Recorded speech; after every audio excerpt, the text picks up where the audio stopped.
الحمد لله رب العالمين والصلاة والسلام على سيد المرسلين وعلى آله وصحبه أجمعين اما بعد.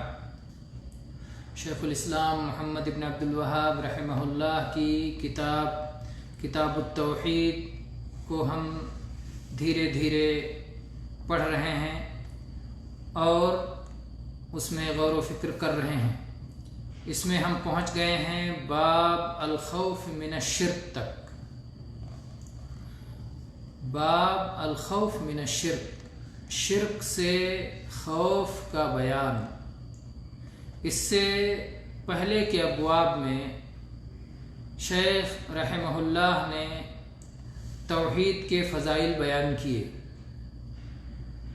توحید کے فضائل بیان کرنے کے بعد یہ بات مناسب تھی کہ توحید کی جو ضد ہے، جو چیز توحید کے برعکس ہے، جو چیز توحید کو کم کرتی ہے یا ختم کرتی ہے، اس کا بھی بیان ہو جائے، تاکہ جس طرح دل میں توحید کی محبت ہو، توحید پر چلنے کا جذبہ ہو، اسی طرح سے توحید کی منافی چیز سے بچنے کا بھی جذبہ ہو اور اس سے آدمی دور رہے، تاکہ توحید میں نہ کمی ہو اور نہ ہی توحید کا خاتمہ ہو.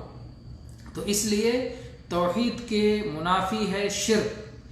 اور خوف کسے کہتے ہیں؟ مستقبل میں کسی ناگوار اور ناپسندیدہ چیز کے ہو جانے کی امید کو، اندیشے کو خوف کہا جاتا ہے. اور خوف کی ضد ہے امن. امن اور خوف یہ ایک دوسرے کے مقابل ہیں. مقابل سے چیزیں سمجھ میں آتی ہیں، اس لیے بتایا گیا کہ شرک یہ توحید کی ضد ہے اور خوف یہ امن کی ضد ہے. اور شرک، اس لیے شرک سے خوف رکھنا چاہیے. خوف کا مطلب کیا ہوتا ہے؟ یعنی آدمی ڈرتا رہے، کانپتا رہے، یہ مفہوم ہے یا نہیں؟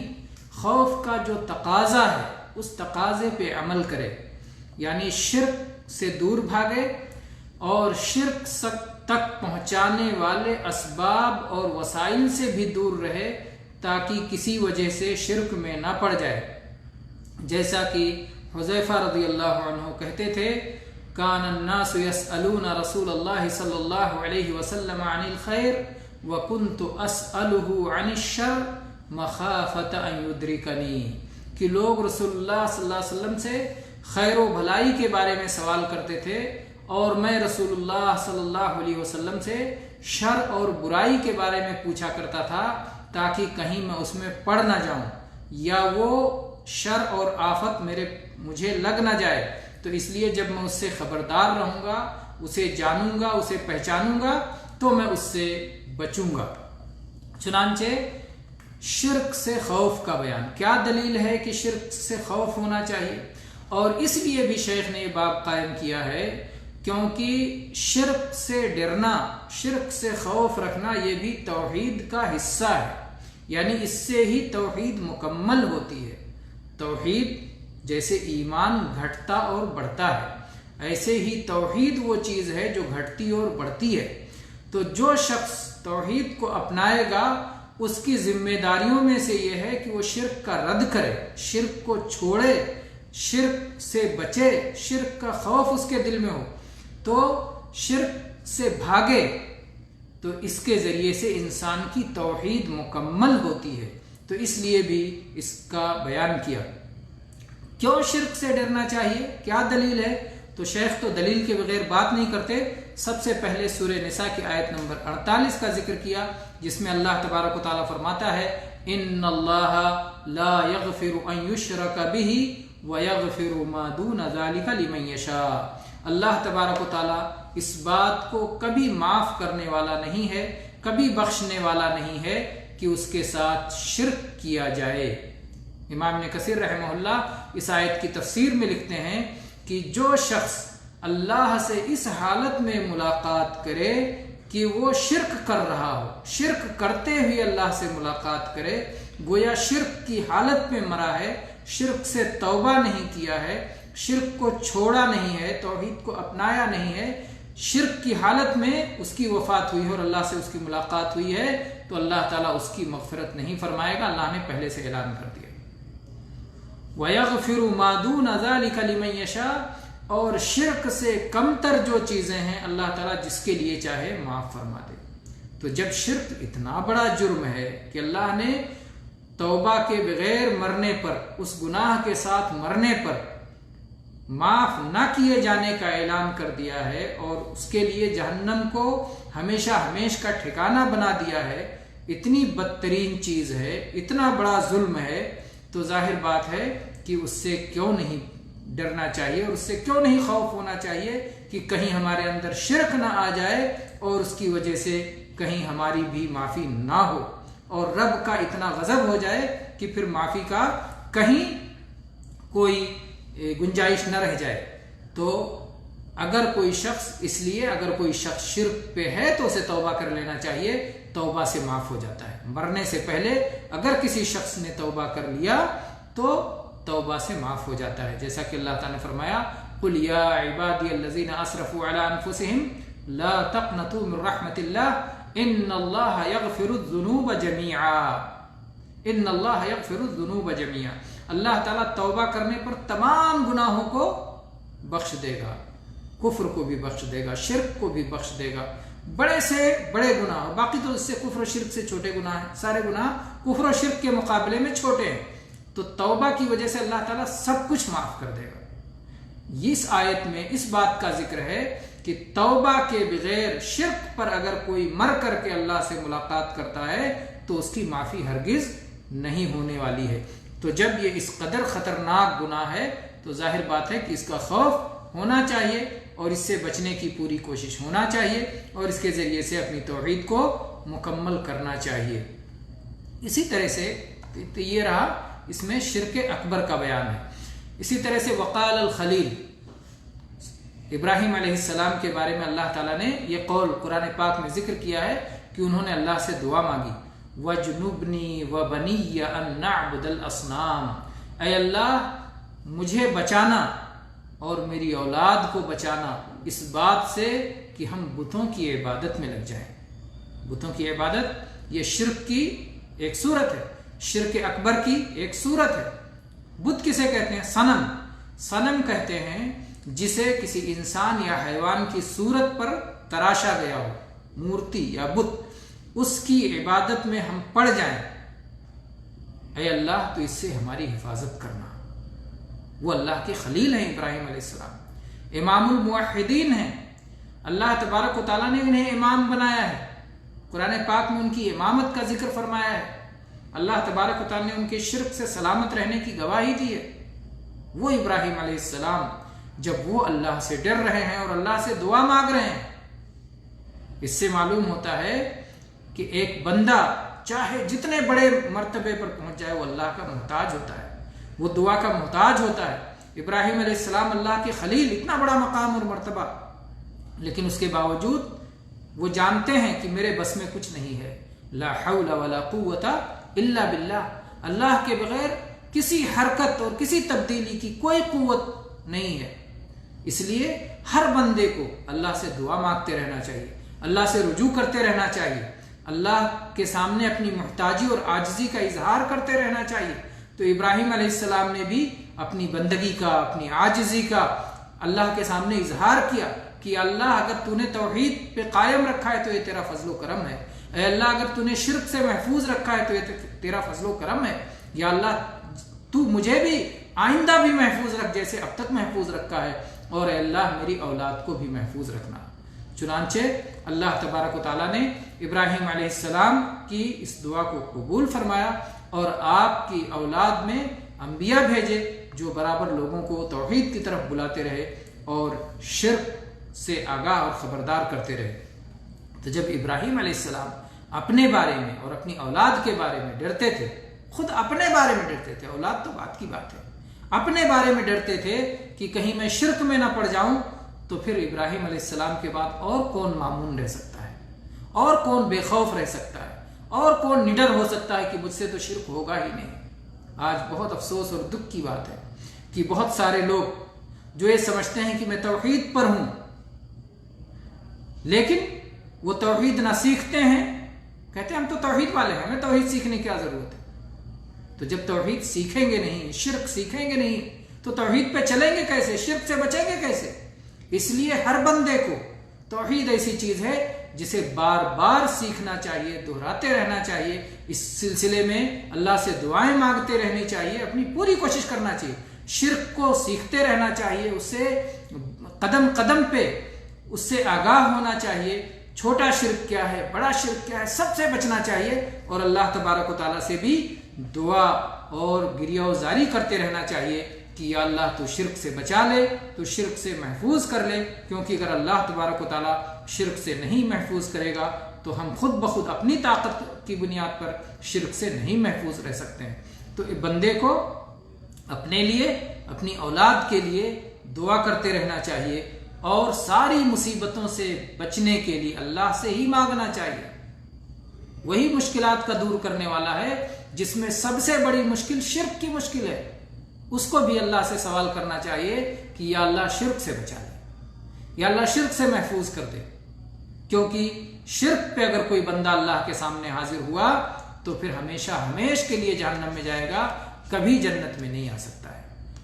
معیار یہ نہیں ہے کہ آدمی کتنا زیادہ عمل کر لے گا تو جنت میں چلا جائے گا. زیادہ عمل کرنے کی بنیاد پہ جنت نہیں ملتی. جنت ملتی ہے شرک سے محفوظ رہنے کی بنا پر. آدمی شرک سے محفوظ ہے، توحید پہ قائم ہے تو جنت ملے گی. لیکن شرک سے محفوظ نہیں تو توحید میں ظاہر بات ہے توحید ختم ہے. اگر شرک اکبر ہے تو توحید ختم ہے. تو توحید ختم ہے تو اسے جنت ملنے والی نہیں ہے جس کے پاس توحید نہ ہو. اس باب کے ذریعے سے ان جاہلوں کا رد بھی ہے جو لوگ یہ کہتے ہیں کہ اس امت میں تو شرک آئے گا ہی نہیں. اگر اس امت میں شرک نہیں آئے گا، ابراہیم علیہ السلام کو کیوں ڈر تھا؟ لقمان علیہ السلام اپنے بیٹے کو کیوں سمجھا رہے تھے یا بنی لا تشرک باللہ، میرے بیٹے اللہ کے ساتھ شرک نہیں کرنا؟ یعقوب علیہ السلام نے اپنے بیٹوں کو جمع کر کے کیوں کہا وفات کے وقت، کیوں کہا ما تعبدون من بعدی، میرے بعد کس کی عبادت کرو گے؟ توحید کا اقرار لیا اپنے بچوں سے. تو جو لوگ کہتے ہیں، جو نادان کہتے ہیں کہ یہ امت محمد صلی اللہ علیہ وسلم کی امت شرک میں نہیں پڑے گی، اپنی اسی نادانی کی وجہ سے بہت سارے لوگ کھلم کھلا شرک میں پڑے ہوئے ہیں، شرک صریح میں پڑے ہوئے ہیں، شرک اکبر میں پڑے ہوئے ہیں جس میں کسی قسم کا شک و شبہ نہیں ہے. تو اس لیے ہمیں شرک سے ڈرنے کا تقاضا یہ ہے کہ شرک کو سیکھیں تاکہ شرک سے سالم رہ سکیں. شرک چاہے بڑا ہو چاہے چھوٹا ہو، ہر شرک سے ڈرنا چاہیے. چھوٹا شرک کیا ہے؟ آئیے اس سلسلے میں حدیث دیکھتے ہیں. مسند احمد اور حدیث کی دوسری کتابوں میں حدیث ہے، نبی صلی اللہ علیہ وسلم نے صحابہ سے فرمایا اخوف ما اخاف علیکم الشرک الاصغر، جس چیز کا مجھے تمہارے بارے میں سب سے زیادہ خوف ہے وہ چھوٹا شرک ہے. تو صحابہ نے اللہ کے نبی صلی اللہ علیہ وسلم سے پوچھا کہ اللہ کے نبی یہ چھوٹا شرک کیا ہے؟ تو آپ نے فرمایا الریا، دکھاوا، یعنی آدمی اللہ کی خاطر صلاۃ پڑھنے کے لیے کھڑا ہو، اللہ نے حکم دیا، اللہ کے حکم کی تعمیل میں فرض ادا کرنے جا رہا ہوں، اور درمیان میں یہ وسوسہ آ جائے کہ کوئی مجھے دیکھ رہا ہے، لاؤ سجدہ لمبا کر دوں، لاؤ رکوع لمبا کر دوں، لاؤ تلاوت زیادہ کر دوں، لاؤ قیام لمبا کر دوں، دوران عمل یہ خیال آ جائے کہ دیکھ کے وہ میری تعریف کریں، مجھے نمازی کہیں، مجھے لمبے سجدے کرنے والا کہیں، لمبا رکوع کرنے والا کہیں. اصل اللہ کے لیے شروع کیا تھا لیکن درمیان میں خیال آیا یہ شرک اصغر ہے. اور شرک اصغر جس عمل میں داخل ہو جائے اس عمل کو باطل کر دیتا ہے. لیکن اس وسوسے میں بھی نہیں رہنا چاہیے. شیطان وسوسہ ڈالتا رہتا ہے کہ تم تو دکھانے کے لیے کر رہے ہو، تو کہتا نہیں میں دکھانے کے لیے نہیں کر رہا ہوں، اللہ کے لیے کر رہا ہوں. اگر دنیا دیکھ رہی تو کیا ہوا؟ دنیا تو دیکھے گی. آپ صلاۃ باجماعت پڑھیں گے، دنیا دیکھے گی. آپ زکوٰۃ دیں گے، دنیا دیکھے گی. غریب کو اور مدد کریں گے لوگوں کو علم ہوگا، حج کرنے جائیں گے لوگوں کو علم ہوگا، لوگوں کے علم ہو جانے کی وجہ سے، لوگوں کے جان جانے کی وجہ سے، لوگوں کی معلومات میں آنے کی وجہ، لوگوں کی نظر کے سامنے کوئی کام کرنے کی وجہ سے ریاکاری نہیں ہوتی۔ ریاکاری تب ہوتی ہے جب آپ کے دل میں ان لوگوں سے تعریف ہی لینا مقصود ہو، اللہ سے اجر مقصود نہ ہو، ان لوگوں کو دکھانا مقصود ہو، تو اللہ تعالیٰ کہے گا جس کو دکھانا چاہتے تھے اسی سے جاؤ اجر لے لو۔ لیکن جو شخص اللہ کے لیے کرے گا تو اسے ان شیطانی وسوسے سے گھبرانا نہیں چاہیے اور اللہ کے حکم پر عمل کرنا چاہیے۔ اللہ کے حکم پر عمل چھوڑ دینا اس شیطانی وسوسے سے یہ بھی ریا ہے کہ آپ یہ دکھانا چاہتے ہو کہ میں نیک نہیں ہوں، یہ بھی ریا ہے۔ اس لیے اس ریا سے بچنا بھی ضروری ہے کہ میں نیک نہیں ہوں یہ نہ دکھاؤ۔ اس میں تو زیادہ گناہ ہے کہ آپ نے اللہ کی فرما برداری بھی چھوڑ دی اور وہ بھی لوگوں کے لیے، تو اللہ کی فرما برداری بھی گئی اور ریاکاری بھی ہو، اور اس طرح سے تو کم سے کم آدمی سے ریاکاری کی غلطی ہوگی لیکن فرما بردار ہے تو وہ چھوٹا شرک ہے۔ تو بہرحال ریاکاری کے مسئلے میں شیطانی وسوسے سے بچنا چاہیے۔ تو اللہ کے نبی کریم صلی اللہ علیہ وسلم نے فرمایا کہ میں سب سے زیادہ تمہارے بارے میں، صحابہ کرام سے آپ فرما رہے ہیں، سب سے زیادہ میں تمہارے بارے میں جس چیز سے ڈرتا ہوں وہ شرک اصغر سے ڈرتا ہوں۔ تو صحابہ نے پوچھا کہ اللہ کے نبی شرک اصغر کیا ہے؟ تو آپ نے فرمایا ریا ہے۔ اس سے معلوم ہوتا ہے کہ شرک کی دو قسمیں ہیں، ایک شرک اکبر اور ایک شرک اصغر۔ ظاہر بات ہے جو چیز چھوٹی ہوگی وہ بڑی بھی ہوگی، تو ایک بڑا شرک ہے اور ایک چھوٹا شرک ہے۔ آپ نے فرمایا پھر کہ یہ چھوٹا شرک کیا ہے؟ یہ ریا ہے، اور یہ دھیرے دھیرے بڑھتا جاتا ہے۔ اگر کسی پر اصرار ہو شرک اصغر پر تو خطرہ ہے کہ وہ یہ ذریعہ ہے، شرک اصغر یہ ذریعہ ہوتا ہے شرک اکبر تک پہنچانے کا۔ تو اللہ کے نبی کریم صلی اللہ علیہ وسلم اس بارے میں خوف زدہ تھے، اور ان لوگوں کے بارے میں خوف زدہ تھے جو کہ نیک اور صالح لوگ تھے، اور اس سے نبی کریم صلی اللہ علیہ وسلم کی شفقت اور اپنی امت کے لیے نصح اور خیر خواہی اور ہمدردی بھی معلوم ہوتی ہے کہ کس طرح سے ہر گناہ کو آپ بتا کے گئے اور ہر نیکی آپ بتا کے گئے۔ اور ایسے ہی یہاں پر آپ یہ بات بھی یاد کر لیں کہ شرک اکبر اور شرک اصغر میں فرق کیا ہے۔ شرک اکبر وہ شرک ہے جو تمام اعمال کو برباد کر دیتا ہے۔ شرک اکبر اگر کسی انسان کے ساتھ ہے تو کوئی عمل اللہ کے ہاں قبول نہیں، جیسا کہ اللہ تعالیٰ نے اپنے نبی کریم صلی اللہ علیہ وسلم اور آپ سے پہلے تمام انبیاء سے اللہ تعالیٰ نے فرمایا تھا وَلَقَدْ أُوحِيَ إِلَيْكَ وَإِلَى الَّذِينَ مِن قَبْلِكَ، اے اللہ کے نبی آپ کی طرف بھی اس بات کی وحی کی گئی ہے، اور آپ سے پہلے جتنے انبیاء اور رسول گزرے ہیں سب کی طرف اس بات کی وحی کی گئی تھی لَإِنْ أَشْرَكْتَ لَيَحْبَطَنَّ عَمَلُكَ، کہ اگر آپ نے بھی شرک کیا تو آپ کا بھی عمل برباد ہو جائے گا۔ تو یہ شرک اکبر ہے کہ اس کی وجہ سے تمام اعمال برباد ہو جاتے ہیں، اور شرک اصغر میں جس عمل میں شرک اصغر پایا جائے وہ عمل برباد ہو جاتا ہے۔ تو یہ فرق ہے شرک اکبر اور شرک اصغر کا۔ دوسرا فرق یہ ہے کہ جس شخص نے شرک اکبر کا ارتکاب کیا اور اس سے توبہ کے بغیر مر گیا تو وہ ہمیشہ ہمیشہ جہنم میں رہے گا، کبھی اسے جنت نہیں ملے گی، کیونکہ اللہ تعالیٰ نے مشرکوں پر جنت کو حرام کر دیا ہے۔ اور شرک اصغر وہ گناہ ہے کہ وہ اللہ کی مشیت کے تحت ہے، اللہ تعالیٰ چاہے تو اس کی سزا دے کر پھر جنت میں داخل کرے، اور چاہے تو معاف کر کے پہلی فرصت میں جنت میں داخل کر دے۔ اور تیسرا فرق یہ ہے کہ شرک اکبر کرنے والا دائرے اسلام ہی سے خارج ہو جاتا ہے، وہ مسلمان باقی نہیں رہتا بلکہ وہ کافر اور مشرک ہو جاتا ہے۔ لیکن جو شخص شرک اصغر کا ارتکاب کرتا ہے وہ مسلمان باقی رہتا ہے، لیکن اس کی ذمہ داری ہوتی ہے کہ اس گناہ سے توبہ کرے، اس کا ایمان کم ہو جاتا ہے، وہ گنہگار اور فاسق مسلمان ہوتا ہے، اس کی ذمہ داری ہوتی ہے کہ وہ اس بڑے گناہ سے توبہ کرے۔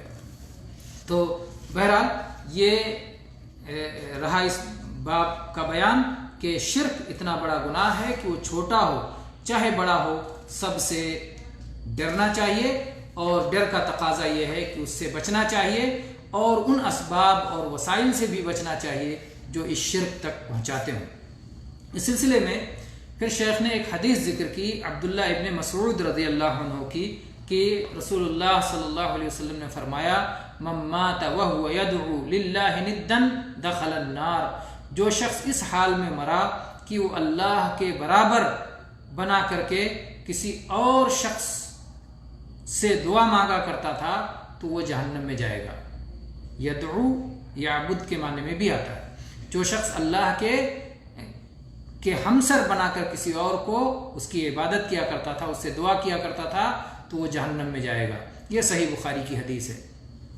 تو دیکھیں یہ حدیث بھی اپنے آپ میں اس بات پر واضح دلیل ہے کہ جہنم میں وہ جائے گا جو کہ اللہ کے سوا کسی اور کی عبادت کرتا تھا، اللہ کے ساتھ یا اللہ کو چھوڑ کر کسی بھی صورت میں اگر اس نے شرک کا ارتکاب کیا ہے تو وہ جہنم میں جائے گا۔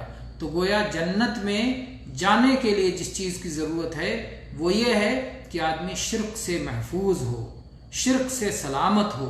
اگر شرک سے سلامت نہیں ہے تو چاہے جتنے اس نے اعمال کیے ہیں، چاہے جتنی نمازیں پڑھے، چاہے جتنے روزے رکھے، چاہے جتنا حج اور عمرہ کرے، چاہے جتنا صدقہ و خیرات کرے، اگر کفر اور شرک سے محفوظ نہیں ہے تو پھر وہ جنت میں نہیں جا سکتا ہے۔ تو یہاں پر بھی گویا اس حدیث میں بھی اس بات کی دعوت ہے کہ ایک انسان کو شرک سے جلدی توبہ کر لینا چاہیے اور اپنی توحید پر موت سے پہلے توحید پر آ جانا چاہیے۔ اسی طرح سے یہ بات یاد رہے اور آگے انشاءاللہ اس کی تفصیلات آئیں گی کہ صرف بت پرستی کا نام ہی شرک نہیں ہے، صرف مورتی پوجا ہی کا نام شرک نہیں، وہ تو کھلا شرک ہے ہی، لیکن قبر پرستی بھی شرک ہے، مردہ پرستی بھی شرک ہے، انبیاء کو پکارنا بھی شرک ہے، فرشتوں کو پکارنا بھی شرک ہے، یا غوث المدد کہنا بھی شرک ہے، یا علی مدد، یا حسین مدد، یا بدوی مدد، یا خواجہ اجمیری مدد، یہ سب شرک میں ہے۔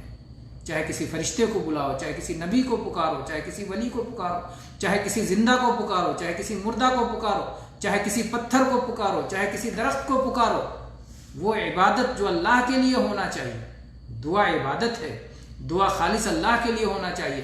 اگر کوئی شخص اللہ کے سوا کسی اور سے دعا مانگتا ہے، کسی اور کو پکارتا ہے، کسی اور کو مصیبت میں مشکل کشائی اور حاجت روائی کے لیے پکارتا ہے تو وہ شرک سے محفوظ نہیں ہے بلکہ شرک کا مرتکب ہے، اس لیے اس کا ٹھکانہ جہنم ہے۔ تو اس لیے شرک سے فوراً توبہ کرنا چاہیے اور فوراً اسے چھوڑ دینا چاہیے تاکہ انسان توحید پہ آ جائے۔ اور یہ بات معلوم ہے کہ دوسرے بڑے سے بڑے گناہ کرتے ہوئے اگر ایک آدمی زنا کرتا تھا اور توبہ نہیں کر سکا، ایک آدمی نے قتل کیا اور توبہ نہیں کر سکا، ایک آدمی نے چوری کی اور توبہ نہیں کر سکا، ایک آدمی شرابی ہے اور اس سے توبہ نہیں کر سکا، تو یہ سارے گناہ کبیرہ ہونے کے باوجود بہت بڑے بڑے گناہ ہیں اور اللہ نے حرام قرار دیا ہے، یہ سارے گناہ کبیرہ ہونے کے باوجود ان کے بارے میں اللہ نے فیصلہ نہیں کیا ہے کہ ان کا کرنے والا ہمیشہ کا جہنمی ہے۔ اللہ نے کہا یہ میری مشیت کے تابع ہے، میں چاہوں تو ان کو جہنم میں ڈالوں اور ان کو سزا دے کر کے پھر اس کے بعد ان کے ایمان کی وجہ سے انہیں جنت دوں، اور چاہوں تو پہلی فرصت میں ہی معاف کر کے انہیں جنت دے دوں۔ لیکن شرک کا معاملہ ایسا ہے کہ کوئی شخص شرک پہ مر گیا اور توبہ نہیں کیا تو اللہ نے اس کا فیصلہ کر دیا ہے، اعلان کر دیا ہے کہ اس کی معافی نہیں ہوگی اور اسے ہمیشہ کے لیے جہنم میں رہنا ہوگا، اسے جنت کبھی نہیں مل سکتی ہے، اس لیے کہ اس کے پاس رائی برابر ذرہ برابر بھی ایمان نہیں بچا، توحید نہیں بچا، اور جس کے پاس ایمان اور توحید نہ ہو وہ کبھی جنت میں نہیں جا سکتا ہے۔ اسی طرح سے صحیح مسلم کی حدیث بھی دیکھ لیں، جابر رضی اللہ عنہ اس حدیث کو بیان کرتے ہیں کہ رسول اللہ صلی اللہ علیہ وسلم نے فرمایا من لقی وهو لا يشرك به شيئا دخل الجنہ، جس نے اللہ سے ملاقات کی اس حال میں کہ وہ اللہ کے ساتھ کچھ بھی شرک نہیں کرتا تھا، وہ جنت میں جائے گا۔